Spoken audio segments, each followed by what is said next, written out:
नमस्कार और स्वागत है आज की इस खास चर्चा में। हमारे सामने आयुर्वेद की एक बेहद महत्वपूर्ण और अक्सर जिसकी बात होती है वो शाखा है पंचकर्म और उपकर्म। इससे जुड़ी काफी विस्तृत सामग्री है हमारे पास। ये दस्तावेज जो है ये इन प्रक्रियाओं और अभ्यासों की एक गहरी रूपरेखा, एक तरह से पूरा खाका देते हैं।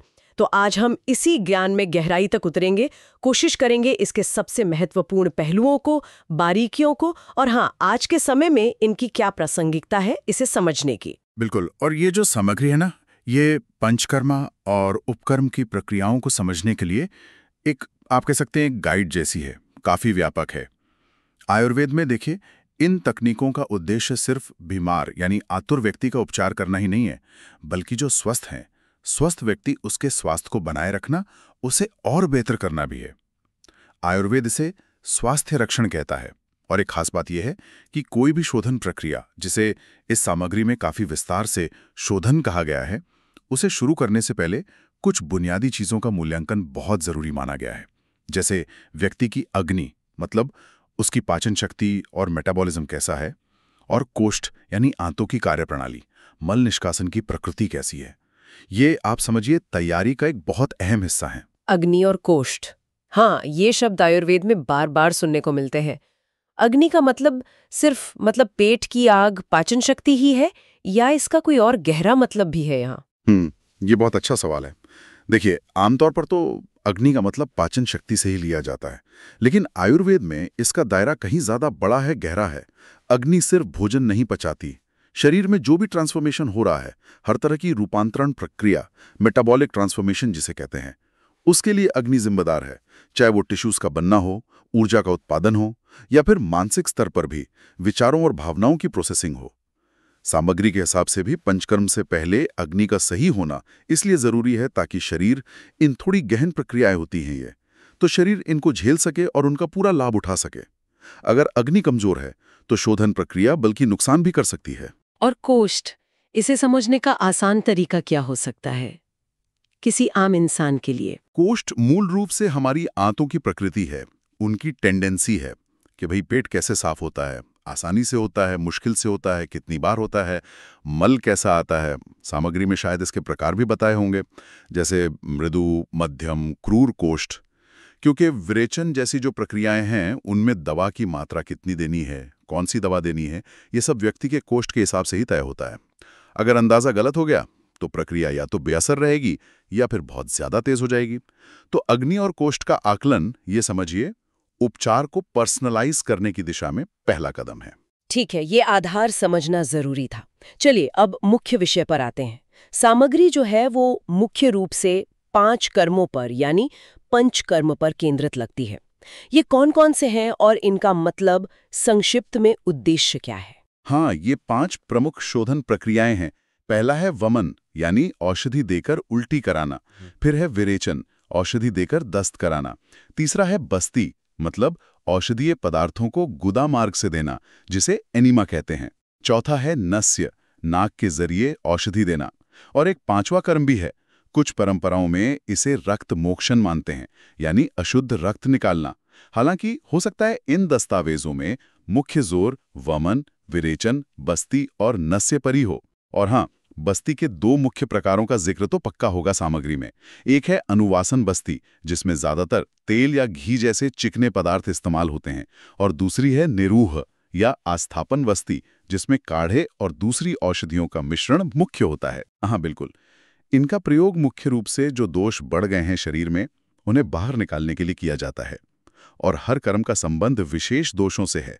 जैसे सामग्री बताती है कि वमन जो है वो मुख्यतः बढ़े हुए कफ दोष और उससे जुड़ी बीमारियों के लिए है, जैसे श्वास यानी दमा, पुराना जुकाम या त्वचा के कुछ रोग जो कफ प्रधान हों, उनमें ये प्रभावी है। विरेचन का निशाना होता है मुख्य रूप से बढ़ा हुआ पित्त दोष, इसलिए ये पित्त वाली स्थितियों में, जैसे अम्ल पित्त यानी एसिडिटी, कुछ तरह के कुष्ठ यानी त्वचा रोग, और शायद वातरक्त, गाउट जैसी स्थिति, उसमें उपयोगी माना जाता है। और बस्ती और नस्य, इनका क्या रोल है? बस्ती को तो आयुर्वेद में अर्ध चिकित्सा या कभी-कभी पूर्ण चिकित्सा तक कहा गया है, क्योंकि ये मुख्य रूप से वात दोष को कंट्रोल करने में सबसे अच्छी मानी जाती है। और वात दोष को शरीर की सारी गतिविधियों का कंट्रोलर माना जाता है, इसलिए बस्ती का प्रयोग बहुत बहुत व्यापक है। खासकर नर्वस सिस्टम और हड्डियों जोड़ों से जुड़ी समस्याएं जैसे पक्षाघात यानी लकवा, गृध्रसी यानी साइटिका, आमवात यानी रूमेटॉइड आर्थराइटिस, कटिग्रह कमर दर्द, इनमें। और नस्यकर्म जो है वो सिर और गर्दन के ऊपर के हिस्सों, जिन्हें ऊर्ध्व जत्रुगत कहते हैं, उनके रोगों के लिए है। इसका प्रयोग सिर दर्द, माइग्रेन, साइनसाइटिस, बालों की समस्याएं और कुछ मानसिक तंत्रिका संबंधी स्थितियों जैसे अर्दित यानी चेहरे का लकवा या मन्यास्तंभ यानी गर्दन की जकड़न, इनमें किया जाता है, क्योंकि माना जाता है कि नाक जो है वो मस्तिष्क का प्रवेश द्वार है। ये तो काफी व्यवस्थित लगता है। हर प्रक्रिया का अपना एक एरिया है, अपना उद्देश्य है। हाँ, और यही चीज पंचकर्म की प्रक्रिया को समग्र और सुरक्षित बनाती है। जो मुख्य प्रक्रिया है, जिसे प्रधान कर्म कहते हैं, उससे पहले पूर्व कर्म किया जाता है। इसमें मुख्य रूप से दो चीजें हैं, स्नेहन और स्वेदन। स्नेहन का मतलब है शरीर को अंदर और बाहर से चिकना करना, स्निग्ध करना। अंदरूनी स्नेहन यानी अभ्यंतर स्नेहन में कुछ दिनों तक एक तय मात्रा में औषधीय घी या तेल पीना होता है। बाहरी स्नेहन यानी बाह्य स्नेहन में पूरे शरीर पर या जहां जरूरत हो वहां तेल मालिश, अभ्यंग जिसे कहते हैं, वो की जाती है। सामग्री में शायद स्नेह के गुण, उसके प्रकार, किस हालत में कौन सा स्नेह बेहतर है, ये सब विस्तार से बताया गया होगा। और हाँ, एक रुक्षण प्रक्रिया का भी जिक्र हो सकता है, यानी शरीर में रूखापन लाना, जो कभी कभी स्नेहन से पहले जरूरी होता है। तो स्नेहन का उद्देश्य सिर्फ त्वचा को मुलायम करना या मालिश करना नहीं है? नहीं, बिल्कुल नहीं। अभ्यंतर स्नेहन का उद्देश्य बहुत गहरा है। आयुर्वेद कहता है कि दोष जब शरीर के छोटे छोटे चैनल्स, स्रोतों में और ऊतकों में गहरे चिपक जाते हैं ना, तो उन्हें सीधे निकालना मुश्किल होता है। स्नेहन, खासकर जब घी पिलाते हैं, तो वो इन दोषों को नरम करता है, उन्हें ढीला करता है, उनकी जगह से उखाड़ता है। जैसे किसी बर्तन में मैल चिपक जाए तो घी लगाकर छुड़ाते हैं ना, कुछ वैसा ही। बाह्य स्नेहन भी त्वचा और मांसपेशियों को आराम तो देता ही है, साथ में दोषों को गति देने में भी मदद करता है। और स्नेहन के बाद फिर स्वेदन यानी पसीना निकालना। हाँ, स्वेदन का मतलब है शरीर को गर्मी देकर पसीना निकालना। स्नेहन से जो दोष ढीले होकर अपनी जगह से हटे हैं, स्वेदन उनको पिघलाकर या कहिए लिक्विफाई करके शरीर के मुख्य रास्तों, खासकर कोष्ठ यानी पाचन तंत्र की ओर लाता है, ताकि वहां से उन्हें वमन या विरेचन के द्वारा आसानी से बाहर निकाला जा सके। सामग्री में स्वेदन के कई प्रकार बताए गए होंगे, जैसे सग्नि स्वेद, जिसमें सीधे आग या भाप का इस्तेमाल होता है, जैसे नाड़ी स्वेद, पेट्टी स्वेद, और निरग्नि स्वेद, जिसमें बिना आग के गर्मी पैदा की जाती है, जैसे व्यायाम करना, मोटे कपड़े पहनना। अलग अलग स्थितियों जैसे संधिगत वात यानी जोड़ों का दर्द, पक्षाघात या आमवात में कौन सा स्वेदन ठीक रहेगा, इसके सिद्धांत भी दिए गए होंगे। तो पूर्व कर्म यानी स्नेहन और स्वेदन एक तरह से शरीर को मुख्य सफाई के लिए तैयार करते हैं। और फिर प्रधान कर्म के बाद पश्चात कर्म का क्या महत्व है? पश्चात कर्म उतना ही जरूरी है जितना पूर्व कर्म और प्रधान कर्म। शोधन प्रक्रियाओं के बाद शरीर और खासकर पाचन अग्नि थोड़ी सेंसिटिव हो जाती है, थोड़ी कमजोर हो जाती है। पश्चात कर्म में मुख्य रूप से खास तरह की डाइट फॉलो करनी होती है, जिसे संसर्जन क्रम कहते हैं। इसमें व्यक्ति को धीरे धीरे हल्के खाने से, जैसे मूंग दाल का पानी, फिर खिचड़ी, फिर धीरे धीरे सामान्य भोजन पर लाया जाता है। इसके अलावा कुछ नियम भी होते हैं, जैसे बहुत ज़्यादा शारीरिक या मानसिक मेहनत नहीं करनी, दिन में नहीं सोना, ठंडी हवा से बचना वगैरह। सामग्री में हर प्रधान कर्म के बाद वमन, विरेचन, बस्ती, नस्य के बाद क्या खास पश्चात कर्म करना है, उसका विस्तार से वर्णन होना चाहिए। इससे ये पक्का होता है कि शरीर ठीक से रिकवर कर जाए और उपचार का पूरा फायदा मिले। ये समझना वाकई महत्वपूर्ण है कि ये सिर्फ एक प्रक्रिया नहीं, बल्कि एक पूरी यात्रा है। तैयारी, मुख्य क्रिया और फिर बाद की देखभाल। सामग्री में हर कर्म की कर्मुकता यानी उसके काम करने के तरीके पर भी बात की गई है। शायद ये क्या दिखाता है? कर्मुकता का मतलब है उस कर्म का मैकेनिज्म ऑफ एक्शन, वो काम कैसे करता है। सामग्री शायद ये समझाने की कोशिश करती है कि भाई वमन कैसे कफ को बाहर निकालता है, या विरेचन पित्त पे कैसे काम करता है, बस्ती वात को कैसे शांत करती है। ये आयुर्वेदिक सिद्धांतों और शायद कुछ मॉडर्न साइंटिफिक समझ के मेल से समझाया गया हो सकता है। इससे इन प्रक्रियाओं के पीछे का लॉजिक समझने में मदद मिलती है। यहाँ बात वाकई दिलचस्प हो जाती है। जब हम देखते हैं कि सामग्री में अध्याय 4 पूरा का पूरा उपकर्मा पर है, इसमें शंकर स्वेद, शिरधूम, पिशिचिल, धान्याम्लधारा, तक्रधारा, तालम और तालपोथीचिल और अन्न लेप जैसी प्रक्रियाओं का जिक्र है। इनके नाम ही बड़े अनोखे हैं। ये पंचकर्म से कैसे अलग हैं और इनका क्या उपयोग है? ये उपकर्म, उप मतलब सहायक या पास वाला, ये ऐसी प्रक्रियाएं हैं जो या तो पंचकर्म की मुख्य प्रक्रियाओं के साथ एक सपोर्ट की तरह इस्तेमाल होती हैं, या फिर अपने आप में स्वतंत्र रूप से खास बीमारियों के इलाज, दर्द कम करने या शरीर के कायाकल्प यानी रसायन और पोषण के लिए प्रयोग की जाती हैं। ये अक्सर पंचकर्म जितनी इंटेंस नहीं होती और इन्हें लंबे समय तक भी किया जा सकता है। क्या हम इनमें से कुछ के बारे में थोड़ा और जान सकते हैं? जैसे आपने कहा पिशिचिल, ये सुनने में काफी शाही सा लगता है। हाँ, पिशिचिल, जिसे काय सेक भी कहते हैं, वो वाकई एक अनूठी प्रक्रिया है। इसमें औषधीय गुणों वाले गर्म तेल की एक लगातार धार पूरे शरीर पर एक खास ऊंचाई से और एक लय में डाली जाती है। साथ में हल्की मालिश भी चलती रहती है। सामग्री के अनुसार ये मुख्य रूप से वात रोगों के लिए, खासकर जिनमें रूखापन हो, दर्द हो, जकड़न हो, कमजोरी हो, जैसे कुछ न्यूरोमस्कुलर कंडीशंस, गठिया या सामान्य कमजोरी, उनके लिए बहुत फायदेमंद मानी जाती है। ये शरीर को पोषण देने वाली और शांत करने वाली प्रक्रिया है। और तक्रधारा, इसमें छाछ का प्रयोग होता है, जैसा नाम से लग रहा है। सही। तक्रधारा में औषधीय जड़ी बूटियों से सिद्ध की हुई छाछ यानी तक्र की एक पतली धार लगातार माथे पर डाली जाती है, खासकर जिसे आज्ञा चक्र कहते हैं उस जगह पर। ये कुछ शिरोधारा जैसी है, लेकिन इसमें तेल की जगह छाछ होती है। सामग्री बताती होगी कि ये प्रक्रिया खासकर मानसिक तनाव, चिंता, नींद न आना, सिरदर्द और कुछ तरह के त्वचा रोगों जैसे सोराइसिस में फायदेमंद है। इसका असर मन को शांत करने वाला और ठंडक देने वाला होता है। एक और नाम है शीरधूम, दूर की भाप। ये कैसे काम करती होगी? शीरधूम में गाय के दूध में कुछ खास औषधियां जैसे बला मिलाकर उसे उबाला जाता है और उससे जो भाप निकलती है उसे नली के जरिए प्रभावित अंग, खासकर चेहरे पर दिया जाता है। सामग्री के हिसाब से ये अर्धित यानी चेहरे का लकवा, बोलने में दिक्कत या गर्दन और कंधे की जकड़न जैसी स्थितियों में उपयोगी हो सकती है। ये स्निग्धता यानी चिकनाई और बल देने वाली मानी जाती है। इसी तरह धान्याम्ल धारा में औषधीय कांजी यानी फर्मेंटेड अनाज का पानी, उसकी धारा शरीर पर डाली जाती है जो सूजन और दर्द कम करने में मदद कर सकती है। तालम और तालपोथिचिल सिर पर औषधीय लेप लगाने की प्रक्रियाएं हैं जो सिर और इंद्रियों से जुड़ी समस्याओं में काम आती हैं।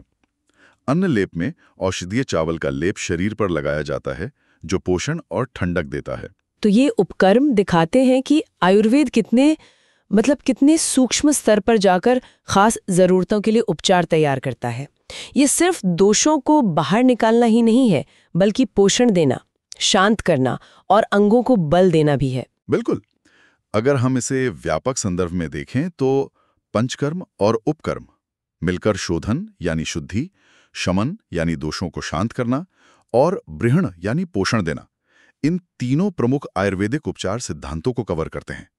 ये एक बहुत ही रिफाइंड और व्यक्ति केंद्रित प्रणाली है। अब एक और दिलचस्प मोड़ आता है। सामग्री की लिस्ट में अध्याय 5 फिजियोथेरेपी पर है। इसमें स्टैटिक व्यायाम, आइसोटोनिक व्यायाम, deep heating modalities, superficial heating modalities, electrotherapy, manual therapy जैसी चीजें शामिल हैं। आयुर्वेद पर केंद्रित सामग्री में फिजियोथेरेपी का इतना विस्तार, ये थोड़ा अप्रत्याशित है। इसका क्या कारण हो सकता है? हाँ, ये वाकई ध्यान खींचने वाला पॉइंट है। पारंपरिक आयुर्वेदिक उपचारों पर आधारित सामग्री में मॉडर्न फिजियोथेरेपी का होना, ये कई संभावनाओं की ओर इशारा करता है। एक तो ये हो सकता है कि ये दस्तावेज एक इंटीग्रेटेड अप्रोच, एक समग्र दृष्टिकोण प्रस्तुत करने की कोशिश कर रहा हो, जहां पारंपरिक ज्ञान और आधुनिक चिकित्सा पद्धतियों को साथ लाने की बात हो, खासकर मस्कुलोस्केलेटल समस्याओं या पुनर्वास रिहैबिलिटेशन के मामलों में, जहां पंचकर्म के बाद या उसके साथ में फिजियोथेरेपी उपयोगी हो सकती है। तो क्या सामग्री ये बताती है कि इन्हें कैसे इंटीग्रेट किया जाए? जैसे क्या पंचकर्म के बाद फिजियोथेरेपी की सलाह दी गई है? ये संभव है कि सामग्री इस पर कुछ मार्गदर्शन देती हो। मिसाल के तौर पर हो सकता है कि पक्षाघात या जोड़ों के दर्द जैसी स्थितियों में वस्ती या पिशीच जैसे उपचारों के बाद मांसपेशियों की ताकत और मूवमेंट वापस लाने के लिए खास व्यायाम या मैनुअल थेरेपी की सिफारिश की गई हो। या फिर कुछ स्वेदन तकनीकें जैसे ऊष्म स्वेद और फिजियोथेरेपी की हीटिंग मोडेलिटीज जैसे अल्ट्रासाउंड, डायाथर्मी, उनके बीच कोई तुलना या संबंध दिखाया गया हो। ये सेक्शन पारंपरिक और आधुनिक ज्ञान के बीच एक पुल बनाने की कोशिश हो सकता है।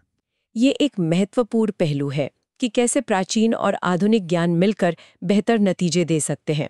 सामग्री में आगे आपातकालीन प्रबंधन यानी इमरजेंसी मैनेजमेंट और शोध अपडेट्स यानी रिसर्च अपडेट्स पर भी एक पूरा अध्याय है, अध्याय 10। इनकी क्या प्रासंगिकता है? ये दोनों ही बहुत महत्वपूर्ण है। आपातकालीन प्रबंधन वाला हिस्सा जो है वो संभवतः पंचकर्म प्रक्रियाओं के दौरान या बाद में अगर कोई दिक्कत हो जाए, कोई इमरजेंसी आ जाए, जैसे बहुत ज़्यादा उल्टी या दस्त हो जाए, ब्लड प्रेशर बदल जाए, तो उससे कैसे निपटना है उस पर केंद्रित होगा। ये दिखाता है कि इन प्रक्रियाओं को करते समय सावधानी और विशेषज्ञता कितनी जरूरी है। और शोध अपडेट का होना इस बात का सबूत है कि पंचकर्म और उपकर्म सिर्फ पुरानी परंपराएं नहीं हैं, इन पर लगातार वैज्ञानिक शोध भी हो रहा है।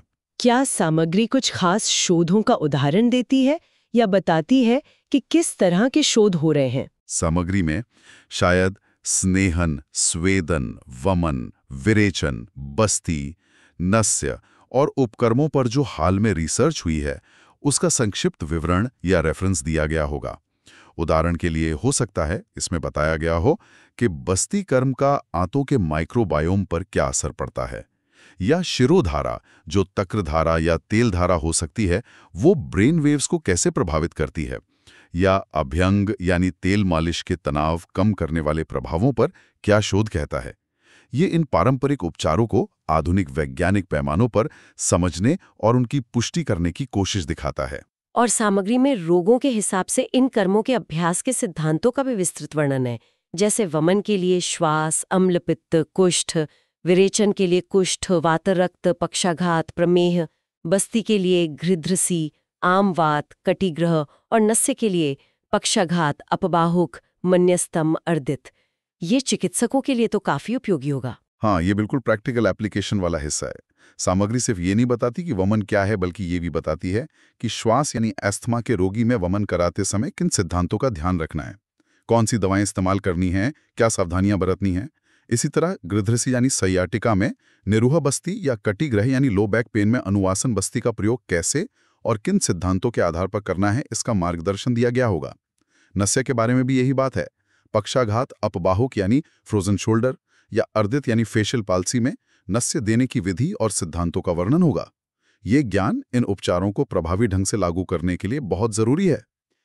तो इस पूरी चर्चा और सामग्री की रूपरेखा को अगर हम समेटें तो क्या मुख्य बातें निकल कर आती हैं? ये तो स्पष्ट है कि पंचकर्म और उपकर्म महज कुछ अलग थलग प्रक्रियाएं नहीं हैं। सही कहा। पहली बात तो ये कि ये एक अत्यंत व्यवस्थित, वैज्ञानिक और चरणबद्ध चिकित्सा प्रणाली है, जिसमें तैयारी यानी पूर्व कर्म, मुख्य क्रिया यानी प्रधान कर्म और बाद की देखभाल यानी पश्चात कर्म, तीनों का बराबर महत्व है। दूसरी बात, ये अत्यधिक व्यक्ति केंद्रित है।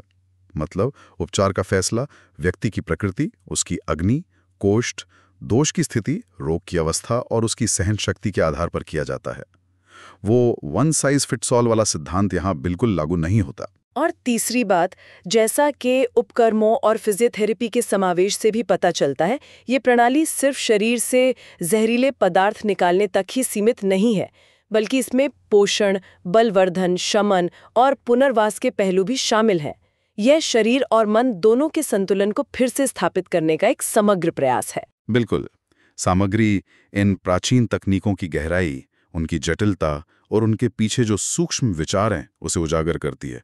इसमें जो अलग अलग कर्मों के लिए खास औषधियां बताई गई हैं, उपकरण बताए गए हैं, जैसे बस्ती यंत्र, वमन पीठ, मात्रा तय करने के नियम हैं और पूरी प्रक्रिया का विस्तार से वर्णन है, ये सब इसके परिष्कृत स्वरूप का प्रमाण है।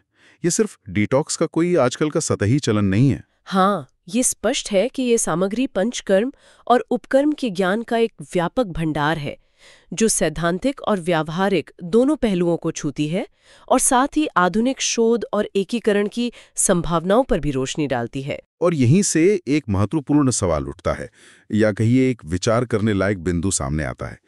इन प्रक्रियाओं की गहनता, इनकी जटिलता हर व्यक्ति की जो अनूठी शारीरिक और मानसिक स्थिति है उसके अनुसार इन्हें ढालने की जरूरत, और सामग्री में ही बार बार जो स्पष्ट संकेत यानी इंडिकेशंस और निषेध यानी कॉन्ट्रा इंडिकेशंस बताए गए हैं, इन सब को देखते हुए आज के दौर में ये कैसे पक्का किया जा सकता है कि ये शक्तिशाली उपचार सिर्फ योग्य, प्रशिक्षित और अनुभवी विशेषज्ञों द्वारा ही दिए जाएं, और वो भी पूरी सावधानी और सुरक्षा मानकों का पालन करते हुए, क्योंकि अधूरी जानकारी या गलत अभ्यास वो फायदे की जगह नुकसान पहुंचा सकता है।